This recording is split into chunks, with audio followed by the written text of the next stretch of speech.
Zerodha CEO Nitin Kamath ఈరోజు ట్విట్టర్లో ఒక ఆసక్తికరమైన వ్యాఖ్య చేశారు. దానిపైన పెద్ద చర్చ జరుగుతోంది.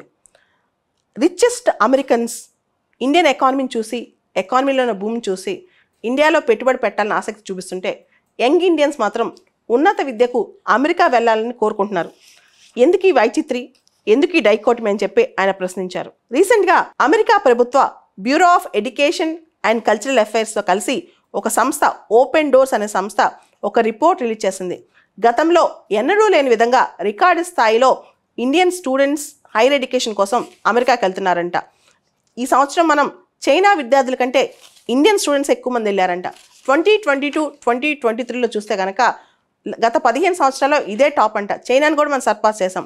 ఇయర్ 63% ఇంక్రీజ్ అయిందంట. దాదాపు 1.65 lakhs మంది అమెరికాకి వెళ్ళారంట ఉన్నత విద్య కోసం భారతదేశం నుంచి.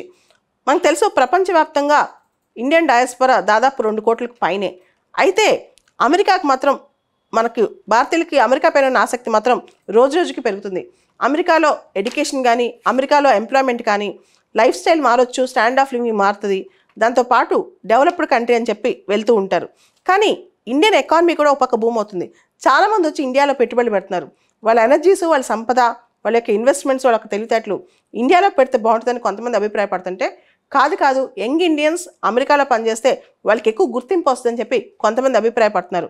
మొత్తానికి ఇది ఒక డైకోటమీగా భావించారు నితిన్ కామత్.